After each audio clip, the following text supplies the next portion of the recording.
Hey everyone, Richard Metalfan here, bringing you guys a brand new 2021 album review. And today we're going to be talking about the new album from the band Wage War entitled Manic, which is out now through Fearless Records. Now, for those of you who aren't familiar with Wage War, they're a metalcore band based out of Ocala, Florida that formed in 2010.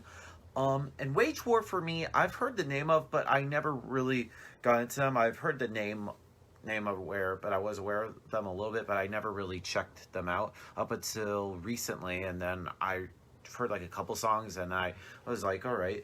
And I'm like, maybe I kind of wrote them off a little bit early. Then I went and checked out all their other albums. And I pretty much done what I heard and I've pretty much been a fan of. And I finally got to see them a couple weeks ago go with Beartooth, and they were pretty great. And they've been putting out albums since their debut album, which came out in 2015, entitled Blueprints, which I thought was a really great debut, one of the best in like the whole like modern era of metalcore.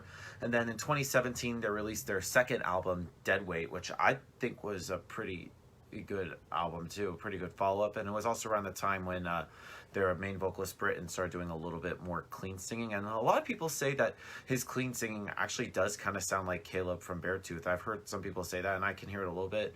And then their previous album, Pressure, I thought was pretty good. I thought it was totally a little bit different. There had some heavier stuff, but also have more softer and more somber parts.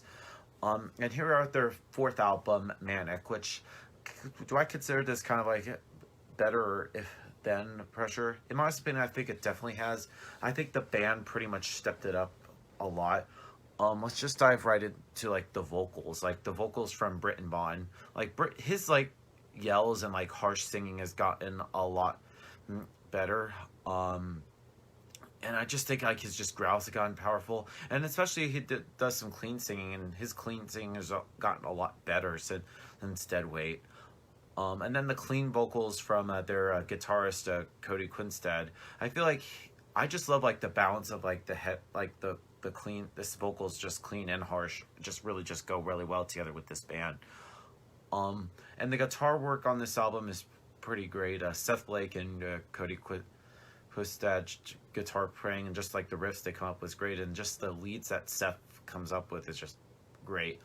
The bass on this album is pretty audible. You can hear it well. Chris Gaylord's bass is really heard well in the mix. And the drumming wise, Steven can never pronounce his last name. His drumming is really superb. Just pretty much keeps the beats and pretty much keeps the songs at the right tempo. So without further ado, let's dive into this album track by track. Now, starting things off is Relapse, and it just thrusts you into the album right from the get-go. And I love Cody's like calm vocals, which soon gives away for just the insane vocals from Britt, and before reverting back to like the easier listening style, which is kind of like the feature in the band's music. And I love the two contrasting vocal style coupled in with some really weird electronic-y elements, which is I don't know, it kind of like shows like a lot of like experimentation in both sonic and intensity and delivery on this album. I think it's a great way to start it off. And then we go into Teeth. Now, Teeth sort of like continues the promise with some harshly whispered like intro lines, which gives way into like the angry, almost barking intensity that sort of ebbs and flows within the music. And then we get to the next song, which is the title track of the album, Manic. Now, it starts off with very minimal music focused on spoken lyrics, and it works through and almost kind of like a little interlude before the manic intensity kicks in, no pun intended. And it sort of like goes back and forth between sort of like the aggressive intent and exploratory house. And Manic, I feel like, is so different in its approach that it's almost kind of impossible to discount. I don't know if I would say that I like it, but I think it's going to be one of those songs that gets better and better with each listen. And I just, when I hear listening to this song, I'm just warming quicker to the song. I just think it's a really great song.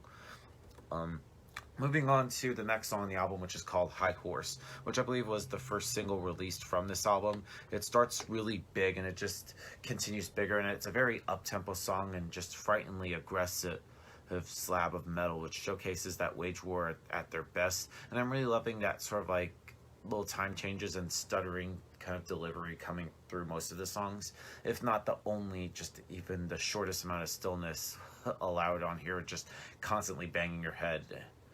Circle the Drain is up next.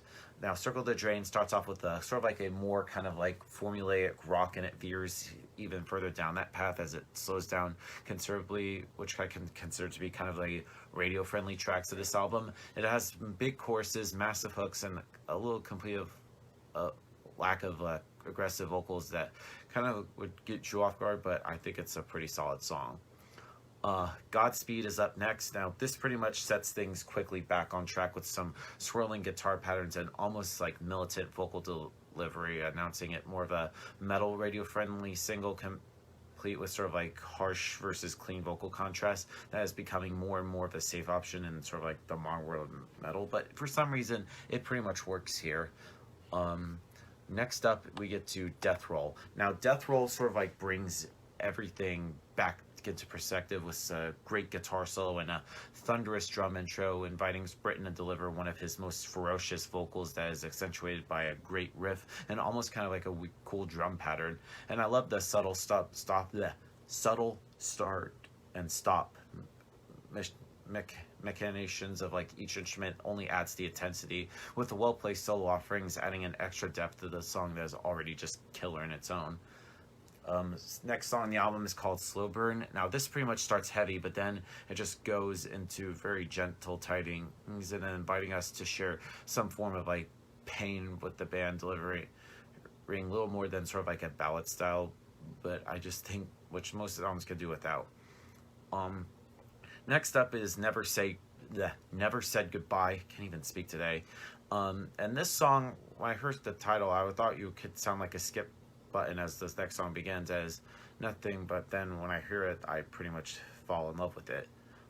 True Colors. Now, True Colors starts off with a great, is very guitar driven. It pretty much stays that way. And Britton again displaying his vocal range and ability with, I love how he goes from like harsh and like, and his clean singing just straight is a little too much to the former for my liking.